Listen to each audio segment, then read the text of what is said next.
This is an HP News Network special report. Okay, YouTubers and anti-nuke activists, I want to talk very briefly about the consortium. I want to talk about a diverging perspective. I want to talk about spent fuel pool number 4, fire and release of radiation. And I want to talk about a statement from Areva back in 2011. And I want to kind of show you how there's some discrepancies, okay, and that's putting it nicely.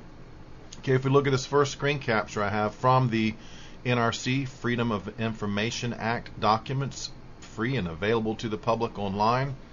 This bottom section is what I'm concerned with in this video. Industry consortium / contractor activities. And this is what they publicly want you to know about the consortium.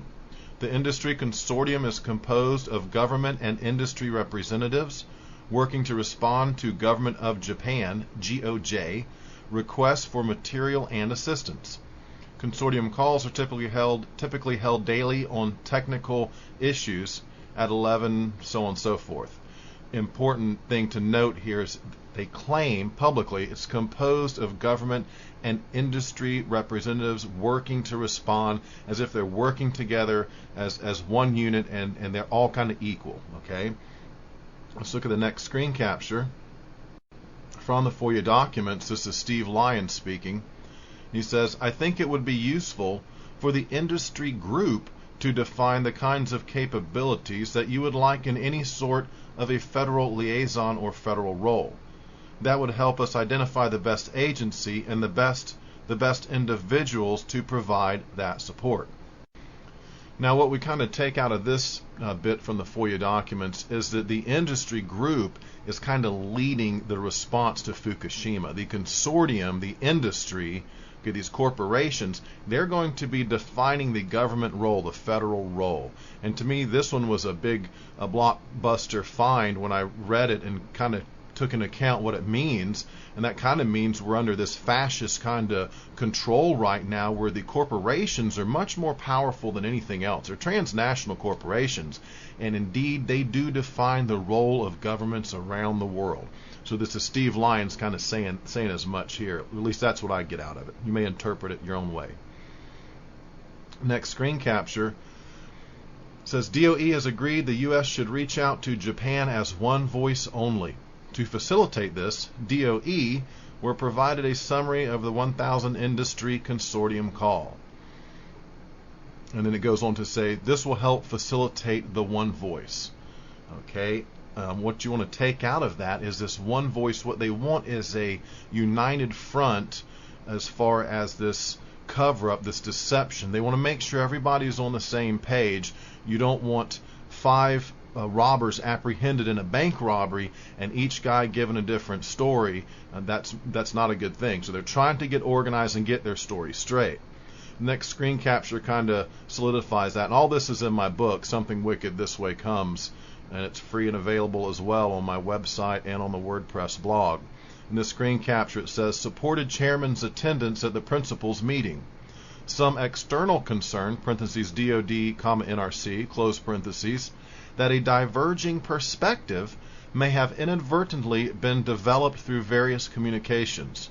This particular issue appears to be addressed regarding the, quote, current severity and need for expediency, end quote, of implementation of the U.S. recommended SAMG actions, a severe accident, something like that, guidelines and actions. So what they're saying here is they're concerned about a diverging perspective inadvertently developed through various communications, and in particular they want to make sure everyone is on the same page. They say this multiple times. I'm just using a couple quick examples that I have, although I have numerous examples. They want to be aligned.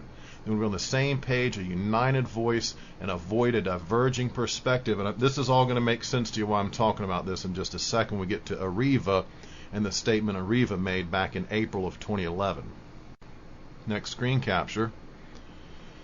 This is an email from March 14th, and this is from like a committee, LIAO6. I think that's a group of people working together, and it's sent out to a number of people, including Elliot Brenner, the head of the OPA, the ringleader of the cover-up, if you will. And it says, this email is primarily for Charlie and Rosetta to close the loop. We discussed the need for providing consistent information to the states via the RSLOs with the executive team and the chairman a few minutes ago. The chairman directed us to coordinate with FEMA since they have an established relationship with the states. We are settled on working with OPA to provide the information tailored to our best extent to the questions and concerns that would be expressed by the states and provide to FEMA for awareness and commonality, and then the RSLOs for sharing. A broad conference call with all states is not currently being contemplated. We'd like to see how providing a common set of information works first. Okay, and what you want to really concentrate on the bottom of this thing right here, of course they say providing consistent information to the states, but in a second I'm going to show you where they withhold information to the states. Okay, so that's not entirely true. But the bottom, let's look at this broad conference call, is not currently being contemplated. They're avoiding this conference call. What they want to do is shove some information and say, here's what you need to know. Okay, and they're hoping they settle for that and don't ask any more questions. That would be really nice if that happened, right? Unfortunately, people are asking questions. And the states should be asking questions when you look at this next screen capture. And this is a big one right here. Well, number one, I might mention there's talk of mock sludge. And this isn't the best one I have because one says they have access problems due to MOX sludge. That's a mixed oxide, plutonium, uranium. Access problems due to MOX sludge. I'll try to throw that one in here as well. I don't have it in this file on hand at the moment. Okay, the bottom section we want to look at here, relevant to what I'm talking about in this video, and it says clearly, Mark Schaefer has requested permission to share the NRC SITREP, the situation report, with the Chinese government. OIP was advised this document should not be shared. Concerns with any plan to share the SITREP with the Chinese government are, and might I add, Hillary Clinton had access to that. Number one, U.S. states have been denied access to this document. And two, if we share the document with the Chinese government, this precedent could obligate us to honor requests from other international stakeholders as well. Okay, so although they say states should make the decision about potassium iodine and states should be the ones that the general public, calls and will be giving them information, they're denying the states critical information. They don't want to give out information to everybody. So right there, how can the states make an informed decision when you're withholding pertinent information? Question. Okay, next screen capture. Okay, let's talk about, we've talked about the consortium, we've talked about the one voice, a diverging perspective. Let's look at spent fuel pool number 4, which myself, Shazam, and a number of other researchers are saying that the worst of the worst has pretty much already happened there. It's a lot of scare tactics going on right now. Let's look at what IAEA publicly admitted on the 15th of March 2011, and it says, subject, release of radioactivity from Unit 4 of Fukushima Daiichi nuclear power plant. At 4:50 UTC, that's also known as Zulu time, the military time, on 15 March 2011, the IAEA was informed by the Japanese authorities that the spent fuel storage pond at Unit 4 of the Daiichi nuclear power plant is on fire and radioactivity is being released directly into the atmosphere. Dose rates up to 400 millisievert per hour have been reported at the site. There is the possibility that the fire has been caused by a hydrogen explosion. And this came out at 5:10 UTC on the 15th of March 2011. So here's in minutes, the spent fuel pond pool at Unit 4 is on fire, radioactivity being directly released into the atmosphere. Now let's see, do we have evidence how long this fire lasted for? And what I found was I'll get to the next screen capture here. Another report from the IAEA says subject, release of radioactivity from Unit 4 of Fukushima Daiichi nuclear power plant. At 7:20 UTC on 15 March 2011, the IAEA was informed by the Japanese authorities that the fire at the spent fuel storage pond at Unit 4, the Daiichi nuclear power plant, was extinguished at 2:00 hours UTC. Okay, my calculations, that comes to 9 hours and 10 minutes of a burn time where radiation is being directly released into the atmosphere. Okay, next screen capture, I just want to show you the Ministry of Economy, Trade and Industry. There's their logo, and here's what they have to say. This is a news release, and there's different dates depending on what's going on here. The purpose of this first screen capture was for me to show you there's a lot of discussion about water spray.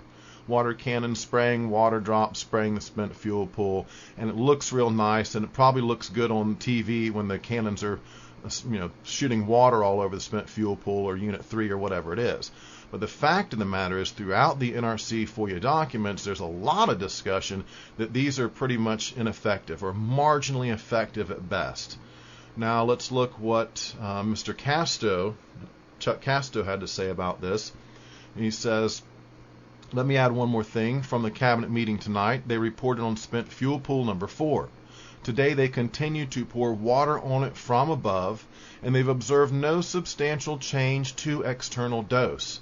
That was what they reported on Unit 4 tonight. Now, why is that little segment important? Because this just again bolsters the case which I've provided time and time again, from Chairman Jaxco to Casto to you name it, saying that these water drops and water cannons are ineffective. And here's the admittance right here. They pour water on it from above, and there's no substantial change to the external dose, which means it's not being effective, it's not dropping the dose rates down, and it's not cooling anything or changing anything substantially. So all the time this thing is sitting there, even these water cannons and water drops, they're ineffective. There's no water flow, there's no power flow to the facility. It's called a prolonged station blackout. Okay, here's a screen capture of an email from March 15th and a discussion of Unit 4. Down at the bottom, there's some interesting things to note here. Number 1, it says fire began 4 to 5 hours ago. No firefighting activity due to high rad levels. And I thought that was important to show, because the point is, sometimes in one of these catastrophic meltdown accidents, the radiation is so intense and so high, workers cannot immediately go in. They wouldn't last long if they did. So they're unable to make repairs or try to rectify the situation or stabilize the situation, because the radiation is too intense for a human being to go in and survive any amount of time. And might I add, robots don't last forever either. I thought, hey, send in the robots, that's how you solve it. No, you have to have gamma-hardened robots from Sandy is what they talk about, because the others don't last very long in the high radiation. This is just a kind of close-up, this next screen capture of what I just talked about. Spent fuel pool level reported to be very low. Well, I have a lot of evidence, and I have a special coming up on the Unit 4 where I assemble all my information. You can see there's a crack, the water drained out, there's discussion of it, sloshing couldn't have accounted for it, it couldn't have boiled off that quick, and they settle on there has to be a crack. TEPCO's not forthright with them, and it's a back and forth and a long story. They even talk about pouring sand into the spent fuel pool, because obviously they can't patch the crack and contain and keep water inside the spent fuel. It's draining out quicker, they can get it in there. And I show evidence, thanks to Shazam, where they have some professionals, they do a discussion about a quote-unquote junk shot, where they're going to apply this particular compound. It's a 2-part solution. You have to put it in a specific way to plug and clog up those cracks, to seal those cracks, where they can then try and fill spent fuel pool number 4 with water again, because there's discussion of earthquake damage, and that's likely what caused the water to drain out at such a high rate. And again, I'm going to cover this in great detail in a special I have coming up on Unit 4, but I'm still assembling information on that and want to have as thorough and a complete examination from these documents as possible on spent fuel pool number 4. Try to debunk some of the, all sectors of media are not being accurately reporting on spent fuel pool number 4. Let me put it that way. Okay, this next screen capture, chronology of Unit 4 after the earthquake. The 14th, water temperature 84 degrees. 15th, damage of wall in the 4th floor confirmed, and this may be indicative the spent fuel pool had a crack too. If you have a wall damage, that's severe structural damage right there, and it could be indicative systemic